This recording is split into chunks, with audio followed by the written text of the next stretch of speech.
Okay, guys, welcome back once again. I'm loving bringing these interviews. I know I say it every time, but a lot of you already know Dan because he's been in the on a few calls. I've shared his podcast, which I was a guest on, and a lot of you in the community was engaging with that, and it's been cool for you to be able to bridge the gap between my content, his content. He's an awesome dude. And so I've been looking forward to this ever since I met him a few weeks ago, and I've got to know him on a few conversations. It's very clear how much he comes from a place of service, how much he comes from a place of love, just wanting to give, wanting to make a difference in the world, and just to spread that energy he has inside. And it's been so cool, not only to exchange our content, but to also see where this leads and learn from him as well. So without further ado, Dan, welcome. It's awesome to have you here. I'd love to give you the floor for a minute and just explain a bit about your story, why it is you're doing what you're doing, and what brought you here.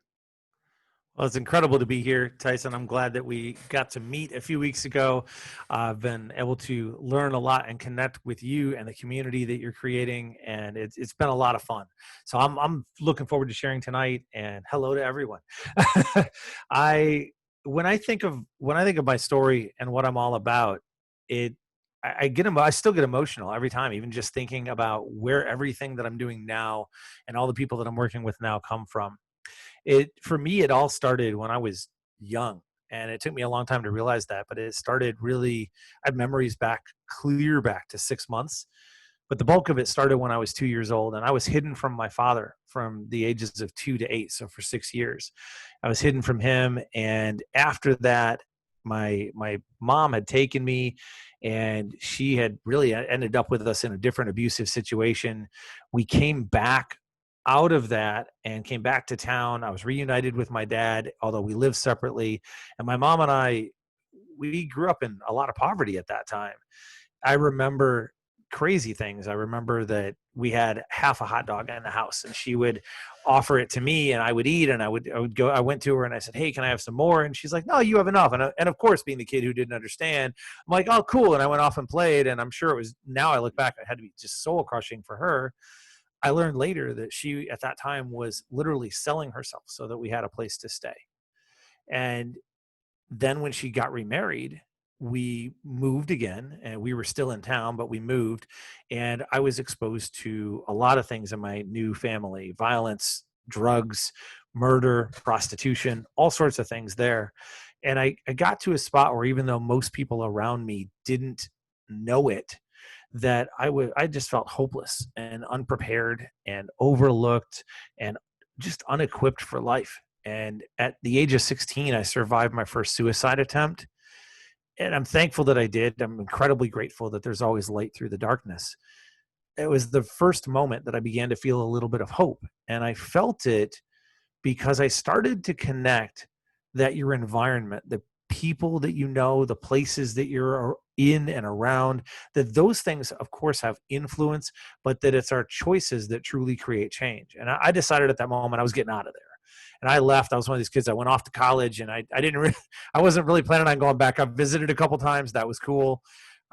And I went on, and over the next 25 years, I worked through a sales career where I started out rough and figured it out, and then helped hundreds of people make six-figure selling.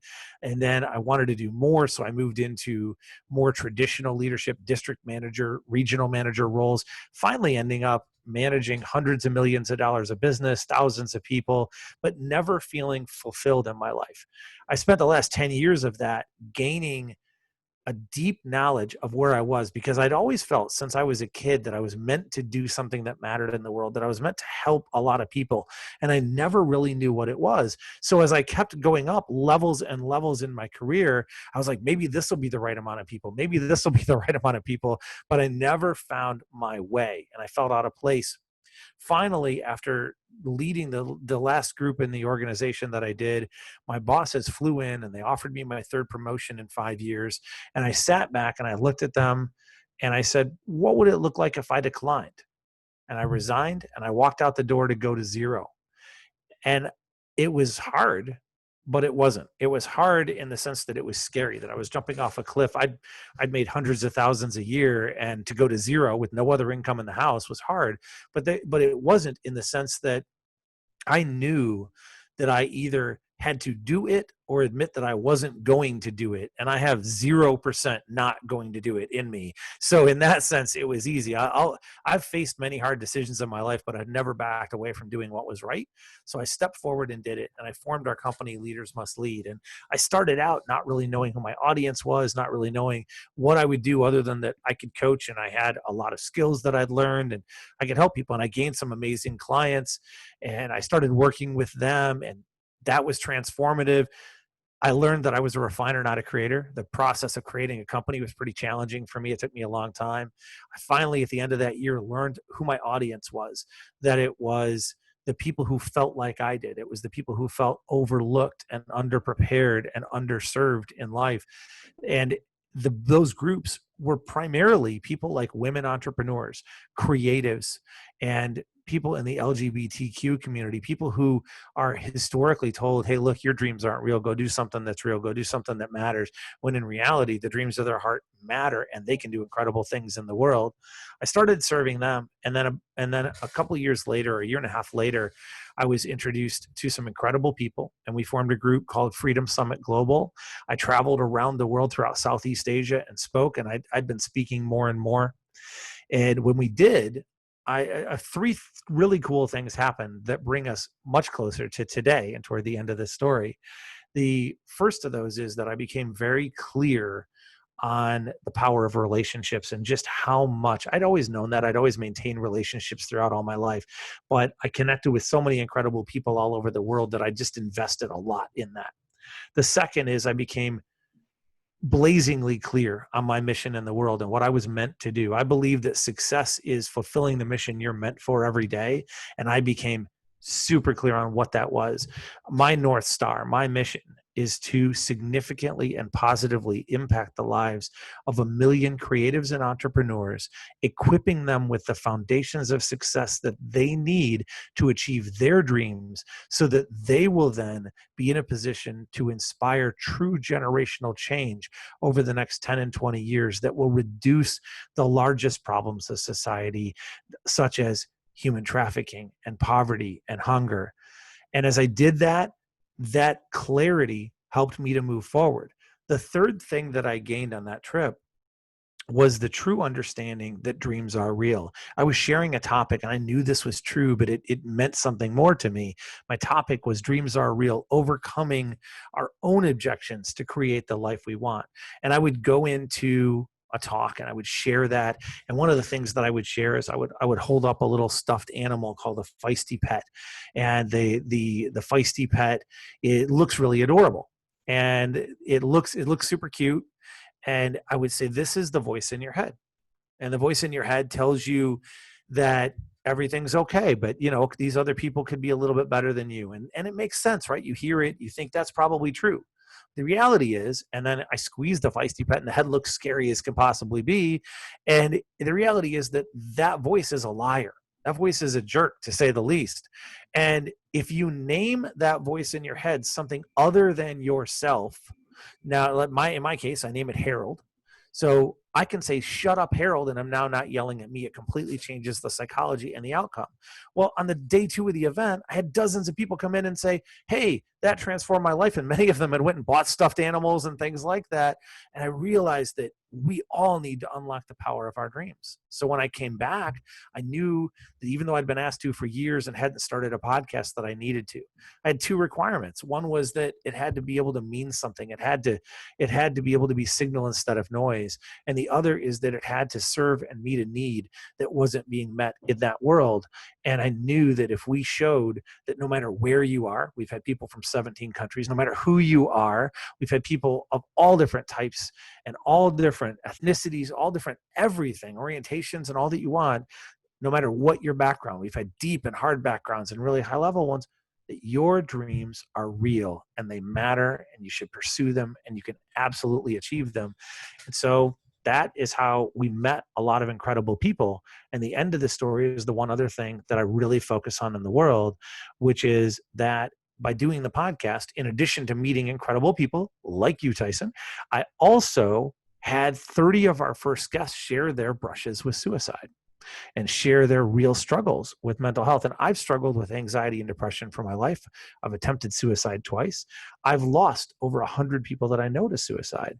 And that really sparked a need to form a foundation called Light from Darkness that helps prevent suicide in the world.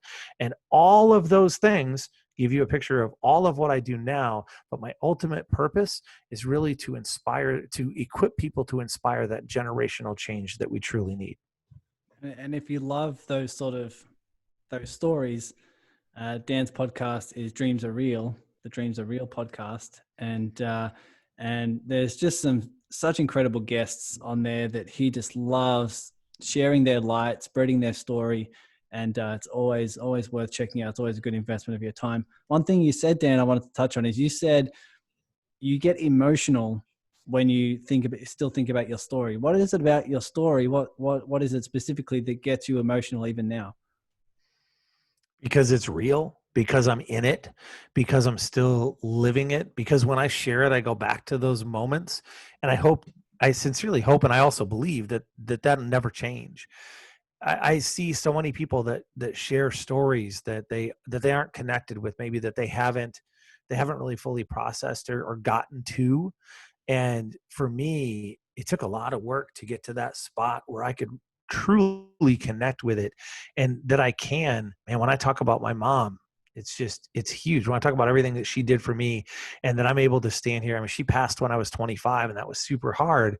But here, 21 years after her passing, I still stand on her shoulders thanks to the things she did and the sacrifices she made. And even the struggles that I went through, I'm grateful for those. I'm not bitter about that. I'm not resentful of that. I'm grateful for it, but I feel the moment of it. And it's probably enhanced by the fact that I have clear memories back to 6 months old as well. So it's a little easier for me to go back than for some. One thing that resonates with me and resonates with a lot of people, you can hear in your voice the passion that's coming through. You are clear about your North Star, which is what we're going to talk about, and clear about your mission, your purpose. So we're going to have a discussion here about how our listeners can uncover that for themselves. But one thing I want to touch on in terms of your story, and one thing I want to thank you for, is taking that leap and building that parachute on the way down when you left left the corporate world, right? To follow your heart, follow your mission, follow your dream.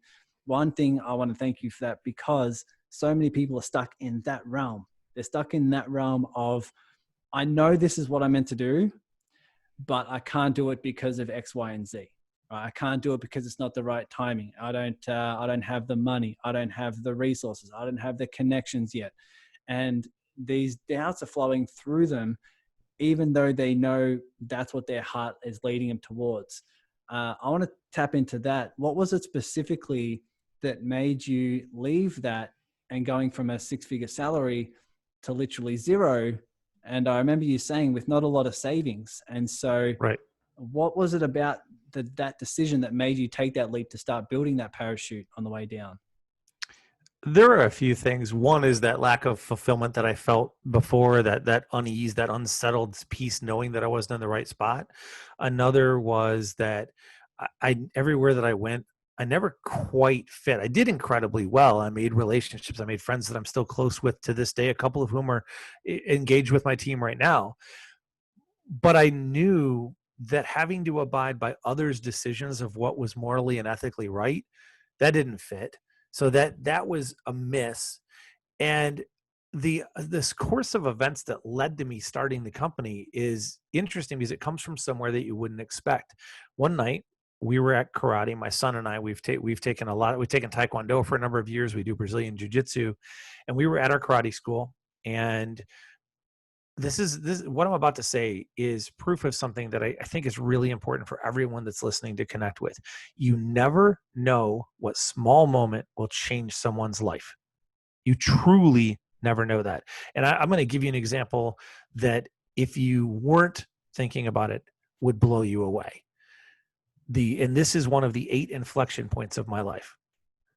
I was at the karate school. We were getting ready to leave one night, And the karate teacher, who to this day I have a huge amount of respect for and still spend time with, Master Terry, he came up and we were just having a normal conversation. And he said, "Hey, I'm listening to this new podcast and I think you should listen to it. I think you'd like it." That's it. Just out of love, just making a suggestion, nothing else. That moment is when my company started. And I'll tell you the rest of the story, but it's important to note that it's that simple, single thing that is actually when my company really started, if you take it back. Now, you could go back further or whatever, but it's that inciting incident. So I left there and I went and listened to the podcast. It happened to be the Tim Ferriss podcast. I ended up listening to 2,000 or 3,000 hours. I added him to what I call my five. I do passionately believe you become the average of the five people you spend the most time around. I don't think they have to be people you know personally. They don't even have to be individuals. And I do believe you should review that every quarter and update it. So for most of a year, Tim's podcast and Tim were part of my five.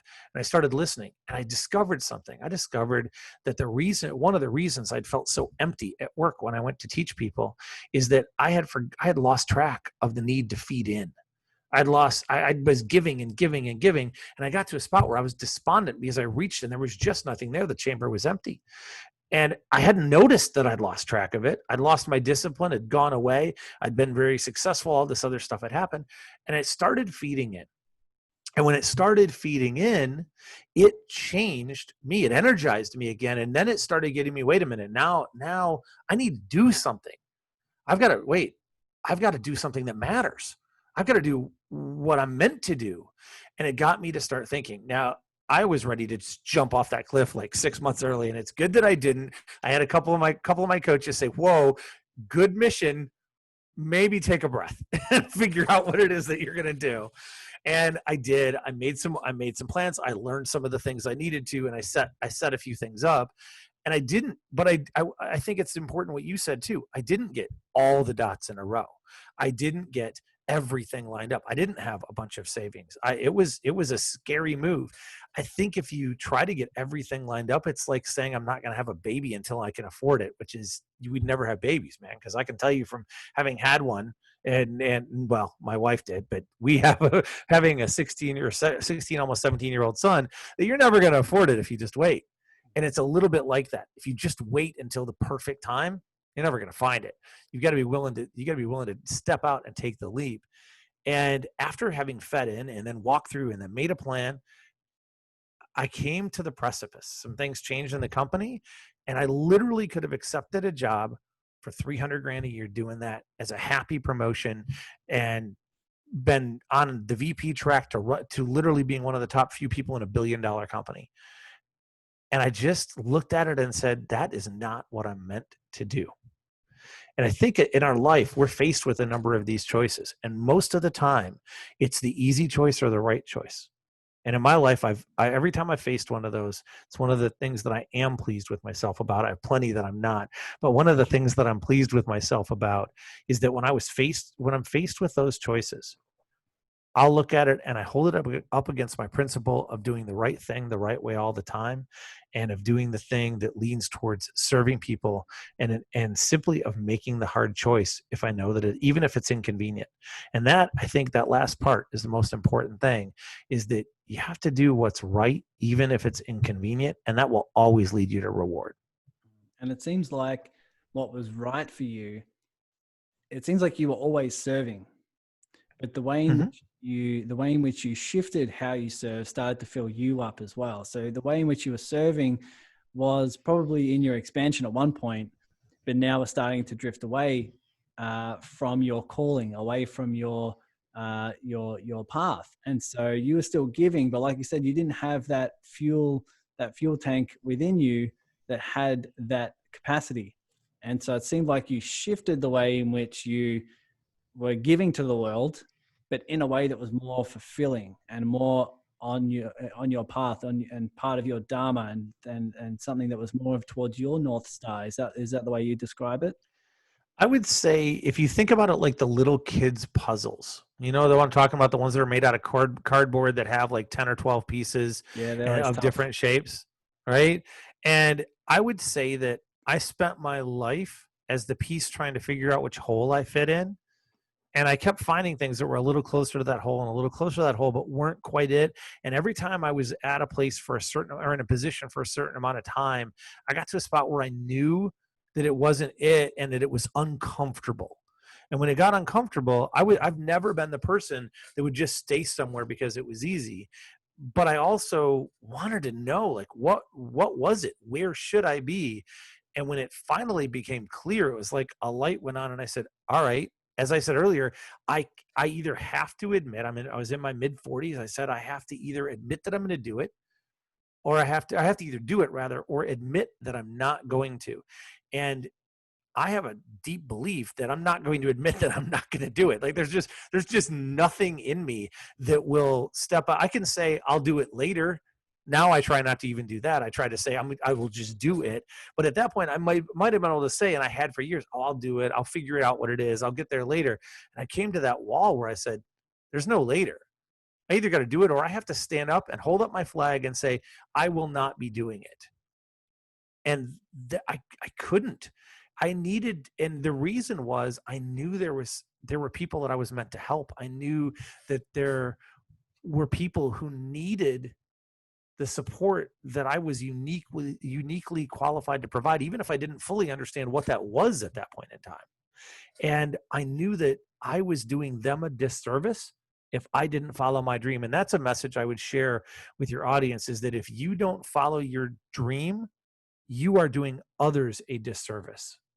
Totally. Yeah, we're all here for a reason. The thing that's inside you, the thing that is a pull, the thing that's a calling, your purpose, that's there for a reason. That's in you for a reason. And a lot of people are ignoring it. But part of following that, taking those steps, even though it's scary, even though, like you said, you don't have all of the answers, that's the path that leads to the most, not only growth for yourself, but also the highest level of contribution and serving in the way that you're here to meant to serve. That's beautiful.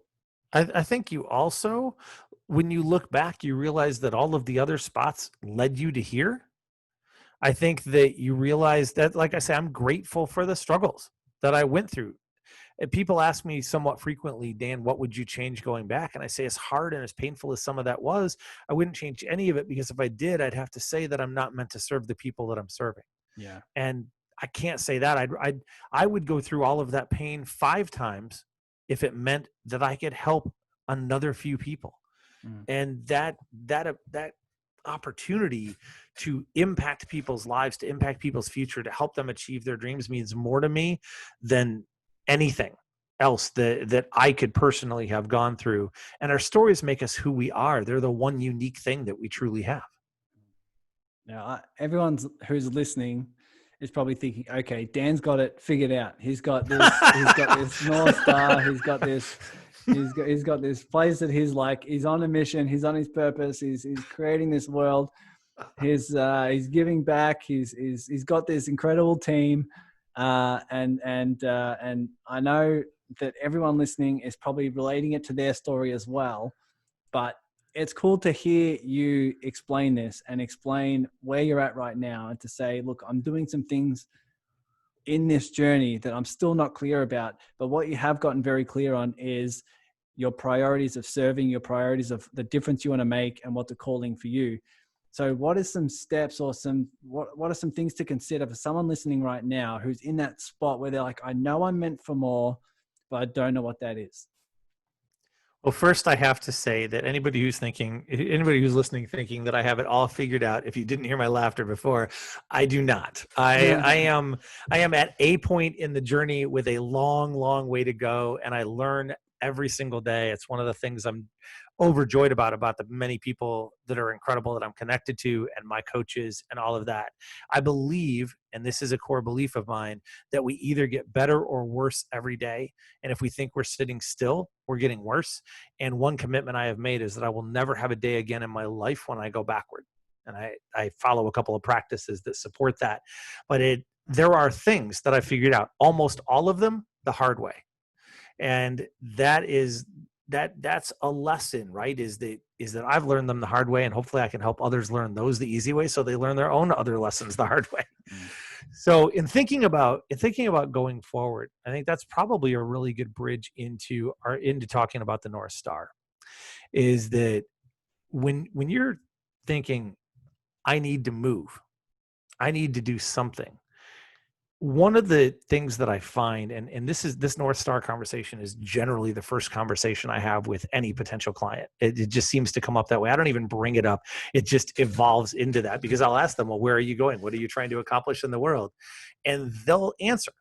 And the answer that they give, in fact, I'm going to challenge those of you listening to this to even pause for a second and just think, what is my answer to that question? Where are you going? What are you trying to be known for in the world? What is the most important part of where you're headed? Now that you're back and you've thought about that for a second, I would ask you, is it really vague or really specific? Because 95% of the answers that I get are vague. Think of it like this. You have like the whole sky, right? You have the whole universe. You have a galaxy, you have a constellation, and you have a star. Most people are somewhere between galaxy and constellation when I ask that in terms of vague or wideness, right? Like, I want to do really good things in the world. I really want to serve people. And guys, that's great. Those are incredible, wonderful things, but they're not a star. And I'm going to share with you for a moment, if it's all right, Tyson, like where the purpose of the North Star comes from, because this is a different way of looking at it than most people hit. And once they connect with the inversion that I'll share, their whole life will get significantly easier when they're making decisions. And mine did. So that's really where this came from, right? I figured this out and I said, oh, I probably should show some other people. And now all of my clients have worked through this, and a lot of people who are just friends of mine too. It is this, that most of us, when we're trying to figure out what we're going to do, or when or where we're going, we work from what I would call the ground up. We start and we say, well, what do I love doing? What am I passionate about? Those are great questions. Those are important questions. But once we do that, if we then say, okay, great, I'm passionate about these three things, and so I need to do stuff that involves that. Now we start making a list of those things. And then we make our best guess as to which of those we should do. We're not really informed. We say, well, which one feels right? Which one looks right? And sometimes we're right, and sometimes we're wrong. And that can be very frustrating. It ends up being a lot more trial and error. This is how 95, 99, maybe percent of the world works. And that's better than a lot of the people who might not even ask those questions, who just go forward on the track that they're on. I would challenge you that there is a different way to approach this that will help you immensely and make those decisions not guesswork. And that is to say, where do I really want to go? What do I really want to be known for? What do I really want to accomplish in the world? And the way that you get there is that you answer that question and then you say why. And then you answer that and you say why. And you ask why until there is no more why. Now I'm shortening this process a bit, but you ask why until there is no more why. And once you've done that, and let's say, for example, you said, well, I want to have $1 million. Okay, well, why? Well, so that I can have freedom.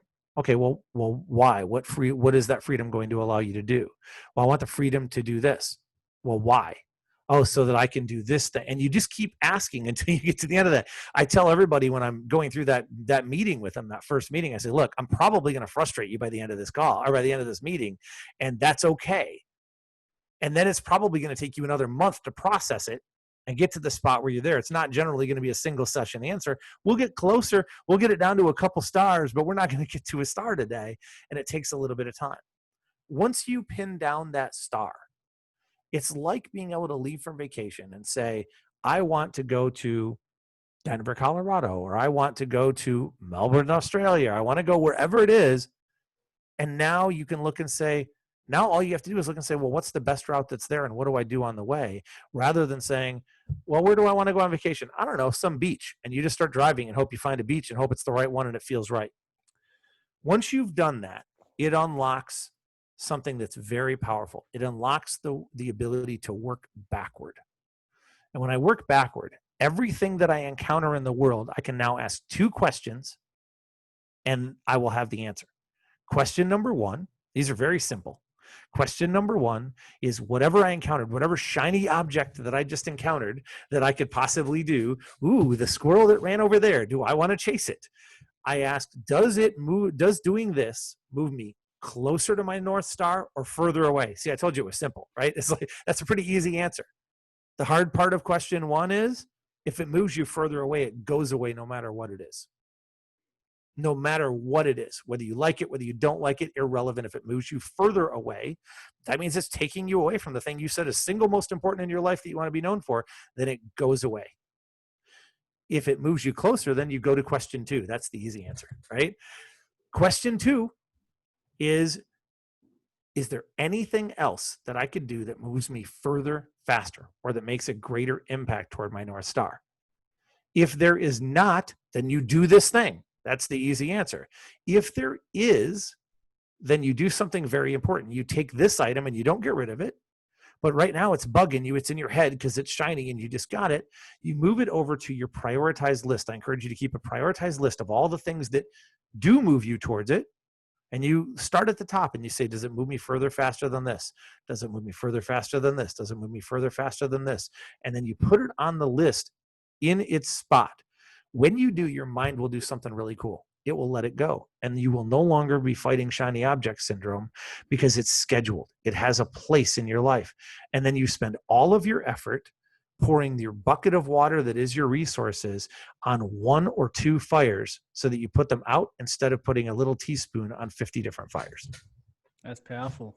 So to sort of summarize, not only do you understand what it is you're passionate about and everything like that, but to understand your North Star, consistently ask yourself why until there's no why left. And it seems like this process takes a lot of patience. Like you said, it can take a month to someone to get that from a few stars to 1 star.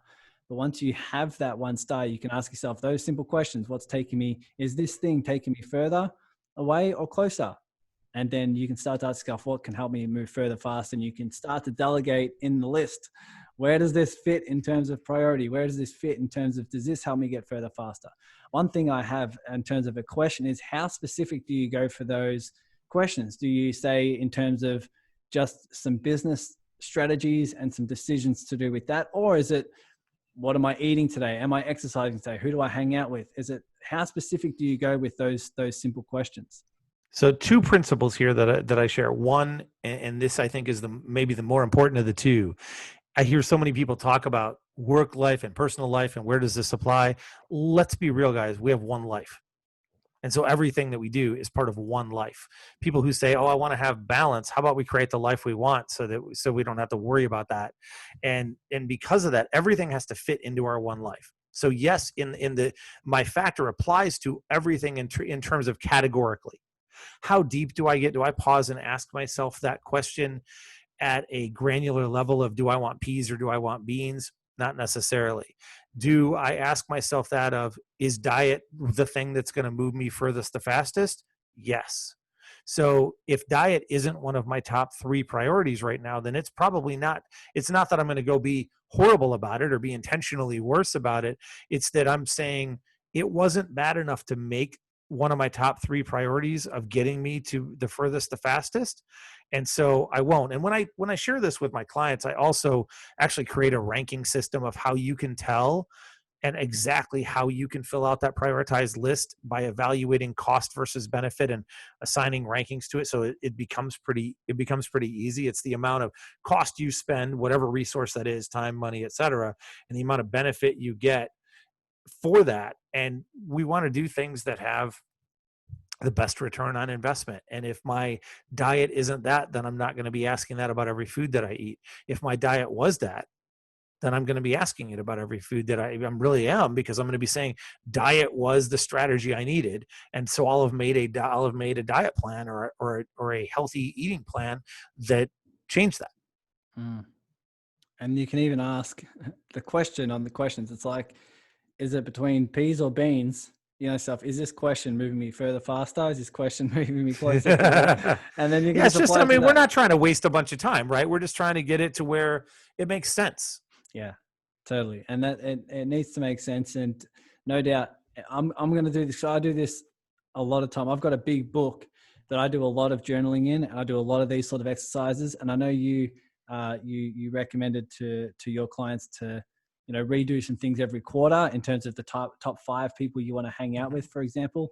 I do this at least once a week. I'll write down everything that I love, write down everything I'm passionate about, and seeing what festers within me. And I haven't done this why in a while, so I'm definitely going to do it after this interview and see what comes up for me. And because I know the more I start to create these groups, grow the community, engage with different people, my why is sort of getting more and more clear. But yeah, I haven't dove in deep on my why in the depth that you're explaining here. So that's really cool. My question would be, how do you know when there is no why left? When you get down to this why and it's like, oh, there's no one left. How do you know that? Is there anything you can sort of give us some indication? Yeah, there are a couple things that I look for. One is your resonance really starts being a lot stronger. Like when we say, using my example from earlier, when we say, oh, I want $1 million, like that sounds exciting, but we don't vibrate for that, right? Like we don't go, oh man, I'm excited about that. We just go, man, that'd be really nice. That's like a fantasy of whatever I wanted, but it's not like what moves us. So I think the more that it strikes a chord with you, the more that you're sitting there, your eyes are lit up and it moves you, the closer you are to the purpose of your soul. I think that is a big component of it. I think another one is literally just keep asking, like, could it get more specific? Is there something beyond this? And then let it rest for a little bit, let it marinate in your head, come back and ask. And if you go 2 or 3 times where you're asking, then one of 2 things is true. Either you have a little barrier that you've encountered or you've kind of gotten there. But the test is then to look at it and ask yourself, really, here's the test. So I'm smiling because it's been probably 6 months since I've shared this test, but I shared it for a couple of years straight and everybody laughs when I share it. Here's how you can really know. Ask yourself this question. If I knew that I could accomplish my why, but to do so, I would have to go spend the next 1.5 years chopping rocks in Russia, would I go do it? Would I move to Russia and literally take a sledgehammer to rocks for the next 1.5 years if it meant that when I was done, that North Star would be done? If the answer is no, then you haven't quite found it. You may be close, but you aren't quite there, because this is something that connects deeply for you. And the point, guys, isn't that it's chopping rocks in Russia. The point is that it's something that you would hate to do, that you would really not want to do. And where you get to this spot where you say that goal is more important than me doing something that I would hate for 10 hours a day for a year. And once you get that, you'll understand what I'm saying. You'll feel that, as silly as that example sounds. And it's the best way I've found, because it gives somebody, like, nobody wants to go do that, right? There's nobody that's like, I want to just go to Russia and slam rocks for a year. Yeah, I think the reason why I love that you said that is because you explained it. It's more towards your soul. And it sort of seems like when you are crushing rocks for 1.5 years in Russia, I don't know why you picked Russia, but I guess that's another question. But the Russian prisons, basically, that I hear the stories of. That's all. I have a lot of friends who are from Russia that are really cool. So it's not that I don't like it there. No, that's cool. So the question sort of is empowering, because you're sort of saying, am I willing to follow what's aligned with my soul? And to do that, I need to sort of break away what my ego is coming towards, because your ego is the one that, might want something superficially, right? Mm-hmm. Might want some more material things, right. Which is a beautiful thing, right? I say it almost every episode. Every part of us is beautiful. There's God in every part of us that is just as equal and just as divine and beautiful as the rest. But to answer the question of, would I smash rocks for 1.5 years in Russia to accomplish it? You're sort of saying, am I willing to let go of everything I know? Am I willing to let go of everything that I think I am in order to follow this calling? And if it isn't, it might be because you're stuck in these egoic patterns of significance or safety or what I need to be loved. And you need to break away all of that. And if you're willing to break away all of that, all of those stories, all of those identities, and do what you hate in order to accomplish that, then you're on the right track. Is that what you're saying? Yeah, I think that's pretty dead on. And there's another caveat or another thought that I'll add in there. And this, people ask me, well, when should I write a book or when should I do this? And my answer to it is always the same: when you can't not do it. When you get to the thing that you can't not do, and it's not a strategy, it's not a tactic, it's that goal. When you like, I guys, I can't not work towards generational change in the world. I literally can't not do it. I went to get pizza with my son a little bit ago. I ended up talking to the pizza guy about generational change. I ended up talking to him about how his dreams could be real because I can't not do it. And everybody, every single person listening to this has that thing, whether you've uncovered it or not. Once you uncover it, it's like it's just like uncapping and unleashing it, and then it's about whether you're going to let it out or whether it's going to find its way out. But you get there, and it's just, you figure out who you are, you figure out what you're meant for. And once you know what you're meant for, once you're able to really pin that down, then you know where you're going, and you have to find a way to get there.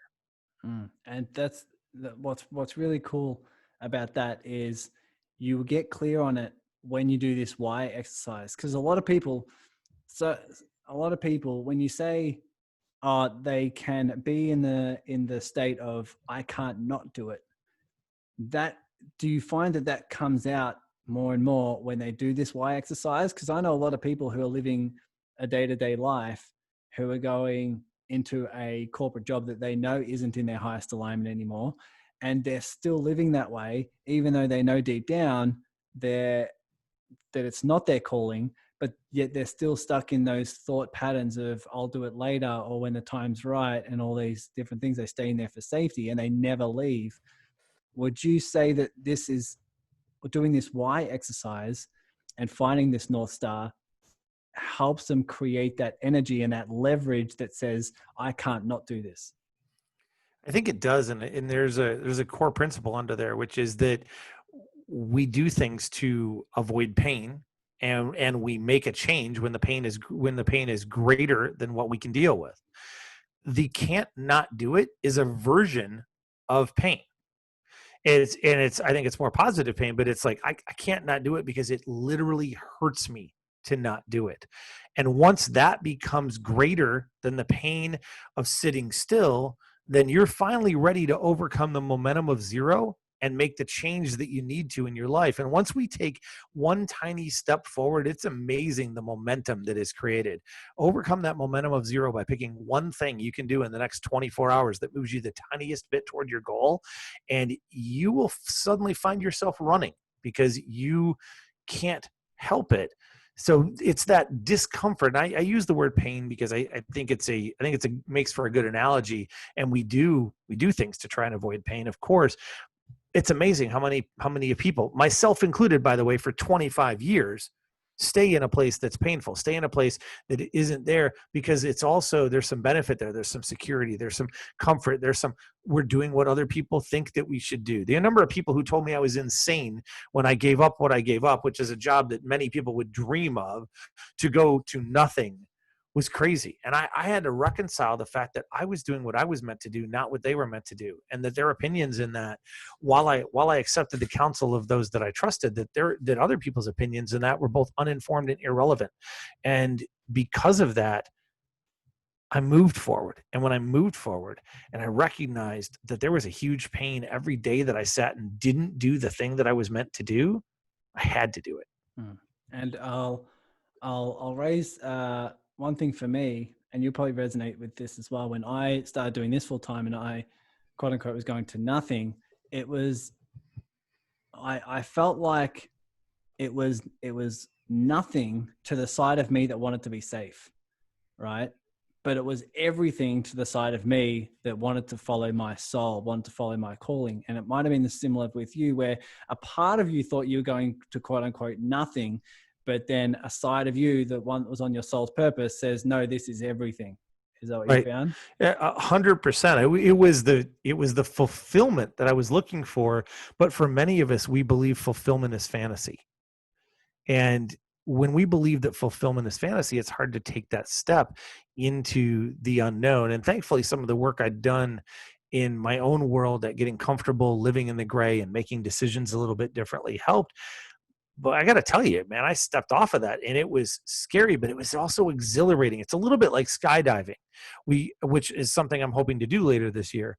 When you step off that plane, you're terrified to step off it. But the minute you're in the air, you're like, oh my goodness, what have I been missing all my life? I can see the whole world. I can do, it's life, it's living, it's everything. And that vibrancy is what you feel the second you take the step.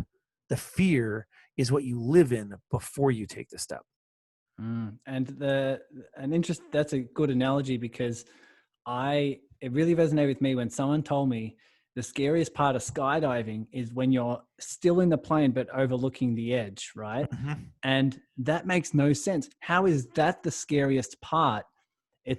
How is that the scariest part? Because you're still safe. You're still in the plane, right? You're still in safety. How is that the scariest part? But what I realize is that the scariest part is the decision to take the leap. The decision is the scary part. It's not what's on the other side. What's on the other side is scary, but it's also liberating. It's also growth. It's also expansive, right? But when you're on the edge, when someone's in a job, when someone's in a pattern, when someone's in a relationship that they know is not in their expansion, it's the decision that's scary. It's not actually what's on the other edge that's scary. And so that's cool. When you took the leap, you sort of found that you're like, man, this is exciting to build my parachute on the way down, right? It is. And certainly there were challenges, right? I feel like my guidelines got all tied up and everything else. I had to figure it out. And yet that was cool because I showed what I could really do when it was time. And there's a lot of good that came from that. I love what you said about decisions and that the decision is the hardest part. One of the phrases I've been saying pretty frequently lately is decisions determine direction.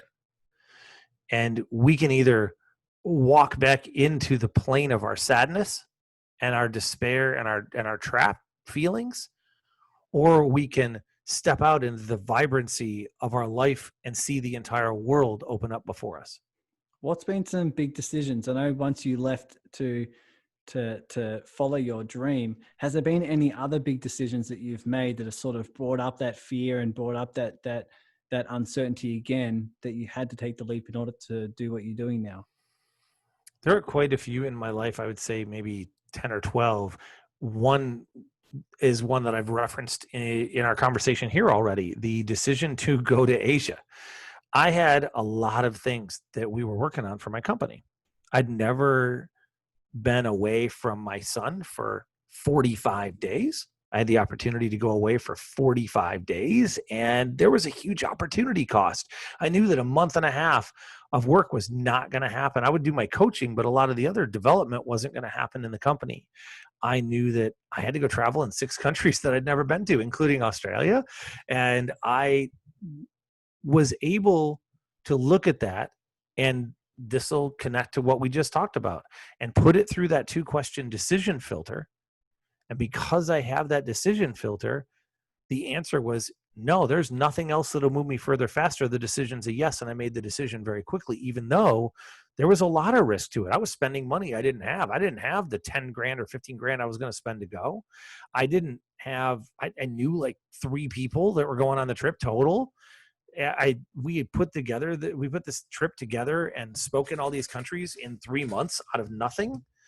And I was going literally to the antipode, to the single furthest spot on the planet away from my home. And I was doing it for 45 days away from my family at a pretty critical time. There was a lot of risk, but the decision was clear and easy. That's why I use that example, because that is one that I had the decision filter in place and was teaching about the decision filter at that point. And unlike the decision to start my company, to jump off of that particular plane, which was in some ways harder because I didn't have my decision process quite pinned down that way. This one was easy. Earlier in my life, I made some harder ones and I had to muddle through it because I didn't really have a process, but I stepped through them anyway. What was it about the trip? What was it about that you envisioned about, whether it be speaking, whether it be doing something else, that you knew was going to get you further faster and you knew was going to get you closer to your North Star? There were a few things. The biggest one was people. I knew that I was going to be traveling with a group of incredible people, and the relationships that would come from it would reward themselves throughout my life. In some ways monetarily, but not short term. Like that, I was willing to play. I've been willing to play the long game, and I knew that those relationships would eventually pay off. Otherwise, if I invested in them and served them and supported them, that it would grow into something. I didn't know what, but I knew that it would. And I went knowing that I could form relationships with people that I would otherwise not have the opportunity to connect with. And in fact, as I look, our relationship came as a direct fruit of that trip. The string that led me to you came from that trip, and this is 3 or 4 levels removed, but is absolutely a part of it. So that was one. Another is I had the opportunity to speak internationally, not just in the US and Canada, which I'd done, but also to speak in countries all over Asia. I had an opportunity. The fun part was I had an opportunity to go, of course, and do a little bit of touring and traveling, and that was cool. That wasn't part of what made my decision, it was just part of what made it nicer. And I had the opportunity to impact people in other part of the world. And if my mission is to make this impact on a worldwide basis, not just locally, between all of those things, that was a lot of what I looked at in the first place. There were other things I could have looked at, but those are what I really did. And the heart of it all was relationships and people. I believe that people matter most and relationships are everything. And so if I could go form 50 relationships with some of the top speakers in the world and then spend a month and a half with some of the top speakers around and travel with them and learn with them, that was great. For me also, I had spent a lot of my life selling. I'd spent a lot of my life speaking on stage, but I'd never done both at the same time. So it let me learn from them. And my number one gift is synthesis, being able to learn from a lot of people or a lot of situations, grab a piece from each and make something better than any of them. So getting to spend a month in high synthesis was glorious because I knew I could take what would be 2 or 3 years of learning and compress it into a month and have that completely change my speaking career literally in 45 days. So those things and more. Yeah. And the reason why I wanted to ask that question is because I want to get into your brain about what areas you're focusing on when you're making these decisions, what makes it worth it for you. And that's cool. So it's all about relationships, opportunity, being able to, synthesize the sort of topics, and you just seem like you're in your element. And so that's a really cool thing. And to wrap up here, I'd love to ask, in using these criteria and using these, your North Star, this filter process of what questions to ask, what decisions are you making now where you're like sort of wanting to move in this next phase, and you're sort of deciding, okay, is this going to get me closer? Is this going to help me achieve this North Star goal? What are your decision process now? Is there anything that you're going through that in this day and age? Yeah, a few months ago, we made a decision to move forward with our online learning platform. This was an idea from a couple of years ago when I started asking, thank you, Tim Ferriss, what would it look like if it were easy? I love that question. If you're stuck, you ask yourself, what would you look like if it were easy? And I just walk around muttering that to myself for a couple of days. And the problem that I was trying to solve was, how do I help more people in a scalable way when I have limited hours, limited time?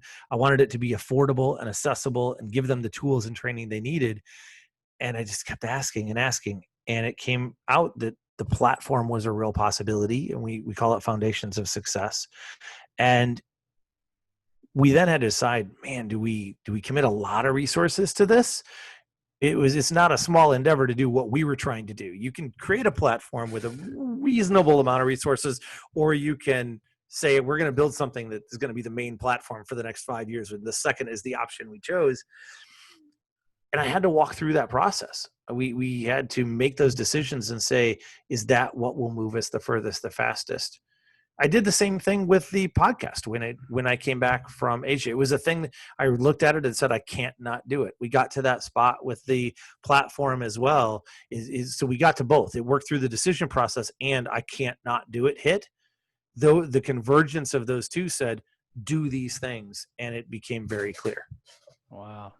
And that's what people can start to do now, is ask themselves, so that if they're investing resources, is it going to be worth it? And these questions can lay that now. And what is it that you feel now that you look, and I know the course is launched, what are you what do you feel about it now that it's out there and that you're producing it to the world? That my baby's in the world. I'm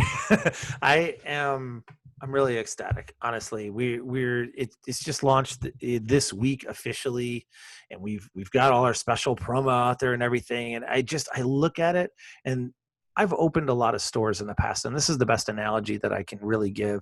I've helped build stores and coordinated the building of the stores from nothing to opening day. And 5 minutes before you open the doors, the store is 100% done. It's all good. And you're ecstatic for the team that you've had. Just like my team, I'm so blessed. I'm so fortunate. My team are incredible, wonderful, amazing people. And I'm honored to work with them. And we stood and we talked about it behind the scenes. The second you go public and say the doors of the store are open, I can't put into words how different it feels. And you look and you say, wait a minute, we manifested this before. It's now real. We can now serve people. We can now give the same training. In our case, we can say we can now give the exact same training that 100% of my one-on-one clients asked me for and paid thousands of dollars for, to people in a super, super affordable way, in an ongoing way. And the joy that I feel at being able to see and hear and watch people's light bulbs turn on because they can be touched by this training and see the foundations of their own success fulfilled, man, like that is exciting to me. And we're continuing to build that. We're moving on to a number of other projects as well. And those are great. But this is one of the things I'm most happy to have done ever because of how much I know it can serve.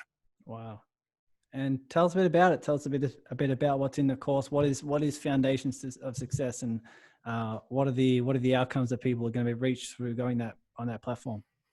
Sure. The Foundations of Success is an online learning platform based on Thinkific. As I mentioned, it started because I looked at all the trainings that my one-on-one clients were asking for, my individual clients, and I looked at them and I said, well, wait a minute, they're the same. They would go off after a certain basis of classes. We would go off, or basis of topics. We would go off and coach on a lot of different areas, but all of them needed a certain set of stuff. And what I found is they were the things that nobody was teaching. They were the things that they just aren't as sexy to teach because they aren't immediately like 4 weeks to $400,000. They're more like, here's the baseline, here's the foundation beneath that. And we look at an old statement by Archaeologus and recently restated by Jocko Willing that says we don't rise to the level of our hopes, we fall to the level of our training. You look in the recent COVID times and you find that there are a lot of people who, when that pressure was applied, when that stress situation was applied, their behaviors regressed. And not because they're a bad person, they're incredible people, but because under stress, they didn't have the strength of some understandings of maybe it's leadership or communication or time effectiveness or sales or whatever it might be to withstand to that. And it was like pressure was just put on walls that were made of paper. And that is what we need to strengthen up. We need to turn those into true cinder blocks of strength so that whenever any pressure is there, they fall to the level of their highest secured training. That's my adaptation of the quote. And when they do, now that there's no give, it's there, it's solid, it's built. And so we take these trainings that are, as I mentioned, we take cornerstones, sales, leaderships, time effectiveness, and communication, and then building blocks, which include things like how to make effective decisions, how to evaluate risk, how to avoid overwhelm, how to leverage the power of small numbers, even how to hire, things like that are all there as building blocks. Those trainings are included with slides, videos, short segments, and I'm training them all. They're all tested because they're all ones that I've done for over 1,000 people and that have had tremendous impact. So the content is really solid. Then we add in the mastermind for the last 2 years that I've done with group training that have 50 plus hours of training. We are porting all those videos in. We're including a Facebook group where people can talk and network with people around the world to strengthen those. And that really is our platform that we're offering to say, for the things that you need to create the life that you want, this is where you start. And it's not a short, it's not a 5-minute class. I mean, the foundations of leadership training alone is 6 hours, and it'll probably take you 6 to 8 weeks to implement. but they're all there and they're all available. And we do it monthly, annually, even a lifetime offer to customize to whatever's right for people. But our goal is, as it is with everything else I do, to truly serve and to give people what they need, not just what's shiny in the world. Yeah. I can imagine what was going through your head when you started realizing the patterns of your current clients and then realizing that's what no one else is teaching because it's not sexy, because it's not out there making you huge amounts of money in 2 days. And it's actually what's going to provide the foundation that provides the success for anything that you're looking to implement. I can imagine what was going through your head. Could you give us Oh, some it insight? was insane when it finally hit me. And I'd been told for years, "Oh, Dan, you have to teach one thing. You can't," because they either asked me, "Well, Dan, what do you teach?" And I said, "Well, I teach this and this and this." They said, "You can't do that." I puzzled. I was like, "Well, what do you mean?" And they said, "Well, that's not sexy. You have to sell something that's shiny that everybody wants." And it didn't make sense to me. So I had to figure out, like, how do I do that? And plus, why is it true? And now that we have, the cool part is some of those other programs, I have a lot of friends who run some of those other programs, those bolt on top of this, because now you can put the roof right on top of the walls. And so it's great to prepare you to do the other thing. Also, what we do, you asked about outcomes, it will change everything in your life, not just your business life, not just a piece here or there, but it gives you the foundations you need to deal all over the place and to be able to add anything to it you like. And generally we see, I'm careful about promises, but generally we see that over time, people doing these significantly escalate their earning potential. But more importantly, they do this and it gives them the tools that they need to achieve their dreams. And that is the outcome that I'm really looking for, is to provide you the tools you need to achieve your dreams. Not my dreams, not my goals, not my North Star, your North Star. That's beautiful. So where can people go to find out not only about your programs and your podcast, but more about you as well? They can find us at leadersmustlead.com. I'm on Leaders Must Lead on pretty much all social media or under my name, Dan McPherson. Feel free to connect. I love to connect all over the place. You can certainly check out the Dreams Are Real podcast, as we already called out. And that platform is at foundationsofsuccess.leadersmustlead.com. Awesome. Beautiful. Is there anything else that you want to add in here that would allow this episode to feel complete and give the audience what they need? There is. And before I say that, I will just say thank you. I really appreciate the chance to be here and to share and to connect. I appreciate the work that you're doing in the world and the heart that you're bringing to the world, and that your audience, by extension, is sharing. And I appreciate each one of you. But the message that I would feel remiss if I left and didn't share is this: each of you listening, you matter. Your dreams matter. Where you are going matters. Whatever you've dealt with in your past, wherever you live, wherever you are, however old or young you may be, whatever gender you may be, whatever orientation you may be, whoever you are, you matter. You are incredible. Your light is needed in the world. And whatever you're going through, whatever you've gone through, there truly is light through the darkness. Take the opportunity to step forward, overcome the momentum of zero, and reach for your dreams, because dreams truly are real. Awesome. I don't know how I can sum up that in any better way. Such a clear cut for the episode that people can take away, is to recognize that is their purpose. They can take one step forward, they can move off zero, and they matter. You matter. Every single thing that's within you that you feel you can contribute matters. Every story, everything that you're going through that's hard is teaching you the lessons.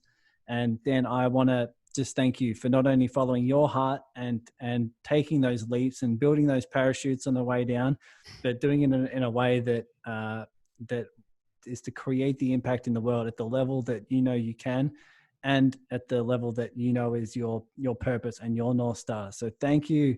It's incredible that you're here. This conversation is going to be immensely beneficial for so many people. And I just want to appreciate your expertise and just sharing so freely. Thank you so much, man. I appreciate every ounce of the opportunity and of our relationship. Awesome. Take care, my friend.